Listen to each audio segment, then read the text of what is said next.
Mokuyu Mutumbaco Alefé para quem é filho de santo, Namiamida Butsu para quem é do budismo. Boa tarde, bom dia, boa noite para você que está aqui acompanhando o canal da Cabocla. Hoje viemos falar sobre um assunto muito polêmico que há mais que 120 anos vem sendo polêmico. Polêmico vem do grego polemos, que quer dizer guerra. Então a gente que faz guerra, a gente faz polêmica. E quem começou a fazer a polêmica de hoje foi Friedrich Nietzsche, filósofo alemão, que anunciou a frase Deus está morto, apesar de não ser ele que colocou essa questão como uma questão da época moderna. A frase do Nietzsche, Deus está morto, existem inúmeras formas de ser lida. É uma frase que tem essa condição própria do pensamento do filósofo Nietzsche, que é a condição de trazer para o plano da filosofia algo propositalmente guerreiro. Nietzsche se dizia o filósofo homem-bomba, aquele filósofo dinamite que vem para causar explosões. Aonde há paz, ele traz guerra. Aonde há guerra, ele traz paz. A frase Deus está morto condiciona a morte de Deus, a princípio, a religião que enuncia Deus como Salvador. A gente que é leitor de Nietzsche sabe que ele coloca essa possibilidade, né, de se contrapor ao platonismo, que teria nos colocado não fora da caverna, como no mito homônimo, mas dentro da caverna, na medida em que enuncia uma utopia, uma condição de busca do bem como próprio a essência não humana, mas digamos própria essência grega, né? A essência que coloca aí a virtude como uma condição da felicidade. A virtude, no caso, é na obra do Platão uma questão, né? Como nós podemos ser virtuosos? Nós podemos ser virtuosos na medida da natureza, enquanto selvagens, ou nós podemos ser virtuosos na medida da civilização, na medida em que fazemos um enaltecimento da cultura. É uma questão que, para ser respondida, precisa ser lida com base na obra de Platão.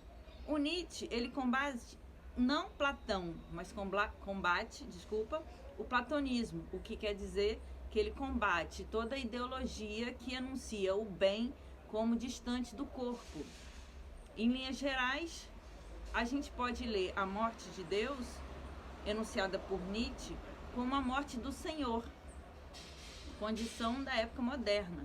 O Senhor seria uma entidade extrafísica, uma entidade da linguagem que coloca a servidão como um bem. Então, a servidão é condicionada também a identidades de gênero. Nós, na época moderna, estávamos condicionados a ser homem ou mulher em decorrência da nossa identidade de nascimento. Então isso era uma opressão gigante. A morte de Deus pode ser a morte da condição de gênero, a morte do sintoma que faz com que a época seja uma época onde se pode ser apenas um gênero condicionado pelo órgão de nascimento, o órgão reprodutor com o qual nós nascemos. Poder se colocar contra isso é poder se colocar contra toda a opressão de gênero. Então, num primeiro momento, a gente pode ler a morte de Deus como a morte do Senhor. Em segundo momento, a frase do Nietzsche, Deus está morto, é possível ser lida como uma grande contradição. Isso porque Deus, no cristianismo, é um Deus morto. Deus, Cristo, foi morto de forma sanguinária e cruel por aqueles que acreditavam que não é possível haver um Deus corporificado, um Deus humano. a morte de Deus está atrelada à ressurreição, ao milagre da ressurreição. E quando hoje nós vamos à igreja comer a hóstia, nós fazemos um ato de antropofagia, que era tão próprio das culturas aqui brasileiras originárias, autóctones, que é a hóstia ser a carne de Deus e o sangue ser, ou aliás, o vinho ser o sangue. Então essa propriedade do ritual da Igreja Católica é a hóstia sagrada e o vinho sagrado, o sangue e a carne de Deus, condiciona a morte de Deus. Na verdade, é um ato já havido. Deus está morto porque ele foi morto. E a gente reza para um Deus morto. Agora, quando Nietzsche fala a morte de Deus, de fato, é uma questão que envolve aí a possibilidade da gente pensar que se na história da humanidade, ocidental, oriental, ou que seja, é possível haver um Deus vivo. E, de fato, na leitura, por exemplo, de Werner Jäger, a Paideia, ele anuncia que na Grécia Antiga haviam deuses vivos, que seriam, por exemplo, Atenas, Zeus. Interessante porque, de alguma forma, o mistério dos deuses do panteão grego é próprio de uma falta de sentido para nós, né? Numa época em que a técnica dominou o planeta, que a princípio a gente pensa que não é possível haver um lugar onde não haja uma câmera, onde não haja uma câmera fotográfica, uma câmera de vídeo, o que não é verdade, né? A gente tem um mistério aqui, pelo menos no Brasil, nos caboclos, nas caboclas da terra, a grande virtude de ser entre Deus, os deuses e a descoberta da terra é ainda viva. Então o Deus vivo pode estar aqui presente. Mas enfim, a princípio a gente reconhece muito mais um Deus morto, que é o Deus cristão, como aquele que pode nos salvar de outra morte, ou nos levar para uma outra morte, que é a nossa morte, talvez, porque compreendo o seguinte: a morte do capeta, essa sim poderia nos livrar da necessidade de pedir pelo auxílio de Deus. Se o capeta não estivesse rondando a cada possibilidade de sermos, a gente poderia dizer, não, aqui morreu o capeta, a gente não precisa mais de Deus. Aí sim, conforme Guimarães Rosa, no Grande Sertão Veredas, o problema é que a gente não consegue fazer isso. A gente não consegue decretar a morte de Deus. Na fala do Riobaldo, logo no início do romance Grande Sertão Veredas, a gente tem esse anseio, esse desejo, né, que a gente pudesse de maneira definitiva condicionar a nossa existência à felicidade de não termos mais o capeta rondando. E aí sim seria uma grande alegria, não precisaríamos mais de pedir a Deus. Mas não é isso que acontece. A cada minuto em que alguém passa uma dificuldade, já vira uma oração de Pai Nosso, já vira uma oração a Santa Maria.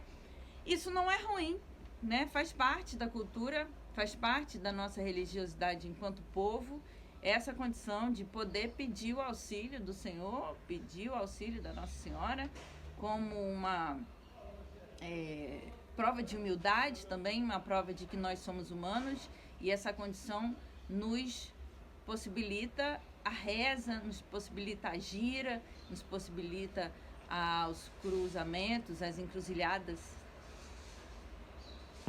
Então a gente pode colocar da seguinte forma: quando o Nietzsche enuncia a frase Deus está morto, ele talvez esteja enunciando a morte de um Deus sintoma, um sintoma que é aquele que coloca na condição da própria cultura privilegiada, uma cultura que se coloca como capaz de destituir outras culturas da sua validez, da sua validade.